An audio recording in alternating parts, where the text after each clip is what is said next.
روزہ نہیں رکھا جاتا، صدقہ نہیں کیا جاتا، خیرات نہیں کی جاتی، یہ طے ہو گیا کہ موبائل میں فلم دیکھنا آسان ہے، اسی موبائل میں بیان سننا مشکل ہے۔ آدھے گھنٹے کے لیے چوک کے اوپر بیٹھ کر ٹائم ضائع کرنا آسان ہے، اسی آدھے گھنٹے میں قرآن پڑھنا مشکل ہے، اس آدھے گھنٹے کو مسجد میں گزارنا مشکل ہے۔ تو سمجھ لو کہ فَكُلٌّ مُيَسَّرٌ لِمَا خُلِقَ لَهُ، تمہاری پیدائش، تمہارے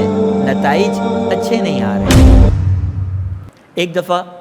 جناب نبی کریم صلی اللہ علیہ وسلم کی بارگاہ میں دو لوگ حاضر ہوئے ایک مقدمہ لے کر۔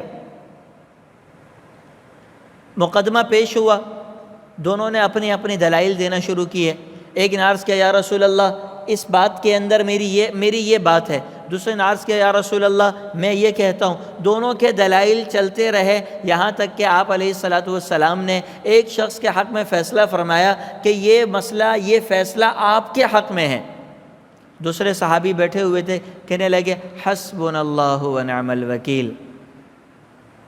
حسبنا اللہ ونعم الوکیل۔ آپ علیہ الصلاۃ والسلام نے ان کو جواب میں ارشاد فرمایا ان اللہ یلوم علی العجز،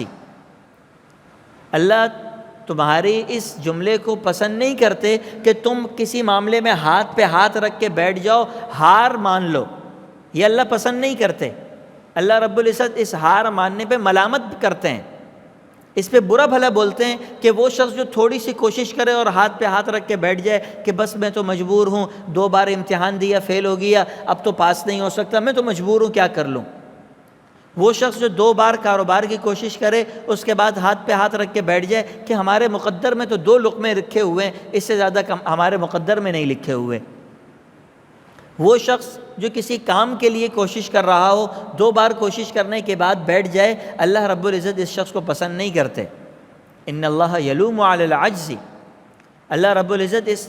ہار مان کر بیٹھنے کو پسند نہیں فرماتے، اس کے اوپر اللہ کی طرف سے ملامت کی جاتی ہے، برا بھلا کہا جاتا ہے۔ اللہ پسند اس شخص کو کرتے ہیں جو ہار نہیں مانتا پھر کوشش کرتا ہے،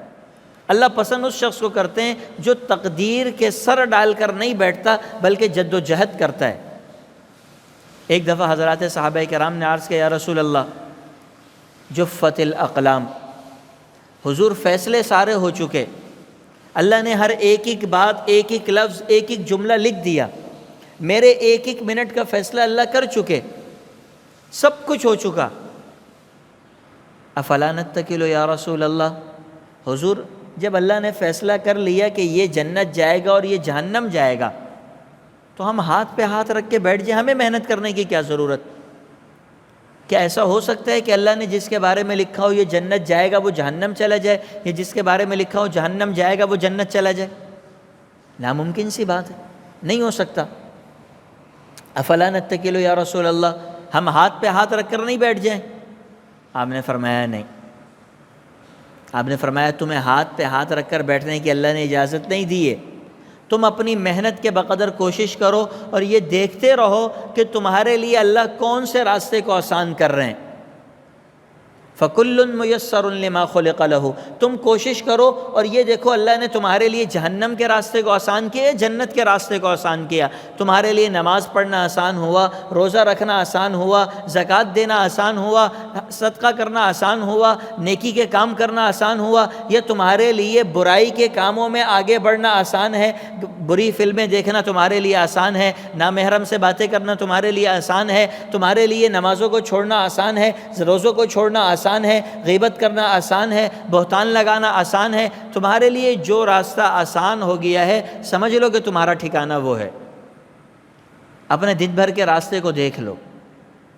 صبح سے لے کے شام تک کے کاموں کو دیکھ لو، تمہیں لگتا ہے کہ دین کے کاموں میں آسانی ہے؟ تمہیں دین کے کام آسان لگتے ہیں تو تم یہ بھی ذہن میں رکھو کہ تمہارے لیے جنت کا راستہ آسان ہوا ہے، اور اگر لگتا ہے کہ دین کے کاموں میں بڑی مشقت ہے، نہیں ہوتے، روزہ نہیں رکھا جاتا، صدقہ نہیں کیا جاتا،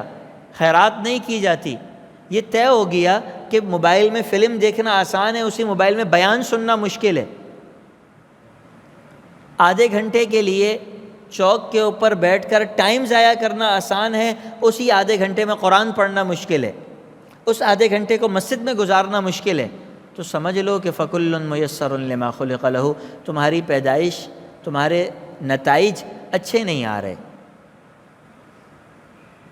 تمہارا نتیجہ اچھا نہیں ہے، تمہاری سمت اچھی نہیں ہے، تم جنت کی طرف نہیں جا رہے، تم جہنم کی طرف جا رہے ہو۔ اگر اللہ نے تمہارے لیے یہ راستے کو آسان کر دیا اور وہ راستہ تمہارے اوپر بند ہو چکا تو یہ نتیجے اچھے نہیں ہیں۔